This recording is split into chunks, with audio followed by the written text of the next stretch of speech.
what we said was going to happen. He did not try the outside. He just beat him, hit him up so hard. Pruitt climbs to fourth. Here we go. Busch to third.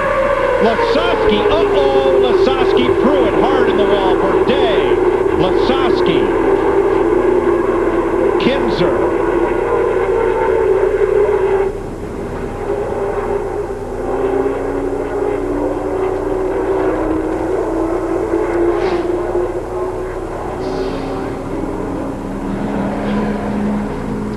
Well, that's Kinzer and Castroneves. Right about there, Kenny. I think drive responsibly went out the window. Well, you know, I wasn't wanting to say it, Mike, but I knew that was going to happen, and we're trying to set the fans up for it because, look, we're talking about $1 million at the end of this deal. There's 4 laps to go.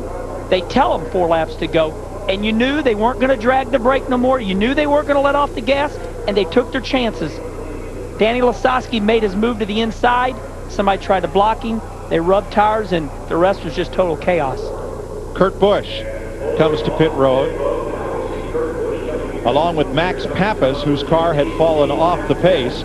Pappas cycles through the pit lane. He was well clear of that. They can receive replacement tires, but here, let's have a look at what happens. From 01 at the bottom of your screen, Pruitt. Okay, now this is going into turn 1. Remember I said they're going to quit dragging the brake? Castroneves says no more. Bang, hits him. Here comes Martin, Mike, to fill the hole. Now Martin's got room. Castroneves gives Mark room, but behind him, Kurt Busch and the 01 of Pruitt and the 2 of Bourdais and Lasosky in the orange 20. Where's it start? Right with the 20. Let's watch the 20.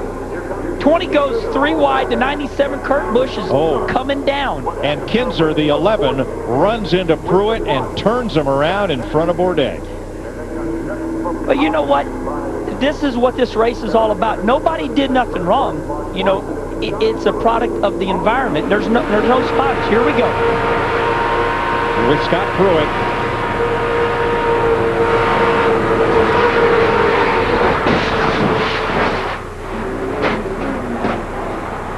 Okay, so Kurt Busch comes down on Pruitt, but what Kurt doesn't know is underneath Pruitt is Danny Lasosky. Let's watch again.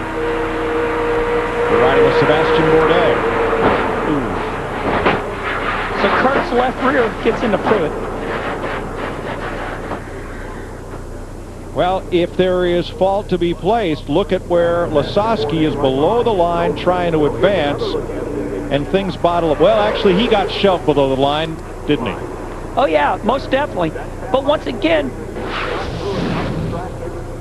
you know, I'm speechless because, you know, if this was a normal race, they would say, where was your spotter? How come he didn't tell you somebody was underneath him? But this is the way this racing is set up. And Matt, it looks to us like Danny Lasosky got forced below the yellow line as you're with Kurt Busch. And Kurt Busch has pulled his car to a stop. The Crown Royal IROC crew was going to try to fix what they could, but the radiator they could not fix in time. Tell us what happened from your vantage point, Kurt. You knew we were going to stack up. There was going to be no other way through it. Saw Helio get a little loose. He was trying to push Matt and get him loose. I was going wherever Mark Martin went, and we had an opening behind Helio, and then I was going to go with Mark to go past Matt. Matt seemed to just make friends with the yellow line. He went below it to pass me for the lead. Then he stayed attached to it for the rest of the race. It didn't really provide for that much fun for the rest of us. We were just waiting for when the wreck was going to happen. And then Mark checked up behind Matt. I tried to get in that hole. Pruitt checked up because I got in the hole. He got slammed from behind. And then I got behind in steering, so I didn't save my car well enough. And so it's unfortunate to tear up Jason Norrie's stuff like that. And I guess the way that the rules are set up, the leader just seems to hold everybody in place, and none of us could go to the outside and make any ground on the leader. So tough combination for all these champions to run with. We all wanted to wreck one another to get to Matt. Thank you, Kurt. Sebastian Bourdais, round 1 is done. Lasosky had moved to the inside of Scott Pruitt. Pruitt came down to cover the spot. That set Lasosky below the yellow line, and it all went from there. Coverage of the Crown Royal IROC Series from Daytona is presented by Crown Royal. Be a champion, drink responsibly. And brought to you by Netscape low-cost internet service. Netscape, just the net you need. Caution flag waves, more like a red flag situation as the field is halted. It all came together behind race leader Matt Kenseth. Castroneves and Kenseth climbed the hill. That opened things up to close things up, and in the back straightaway as Danny Lasowski dipped under Scott Pruitt.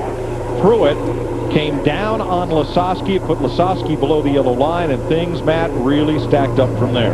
Mike, Danny Lasowski was frantically motioning to Jay Signori. Jay poked his head in the window and said, I believe possibly the toe is knocked out. They're going to check the toe. You can see the tape measure going underneath the front as the two Crown Royal IROC crew members, Jim Meister, the crew chief, and the guys checking that out. Now all the cars are going to get fresh tires due to all the debris on the racetrack. The Crown Royal IROC officials didn't want to take a chance on going back to green with a cut tire.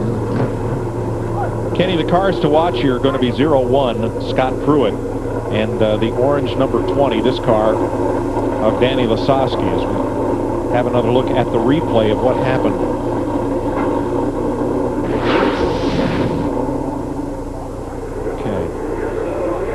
Okay, what we see right now is the 20 car, the orange car. He goes underneath Pruitt. Now 97 is coming down and doesn't know Lasowski's there, and that's what starts it. But once again, you know, it seems like every time we're at Daytona, Mike, somebody wants to say, hey, it was this guy's fault, it was that guy's fault.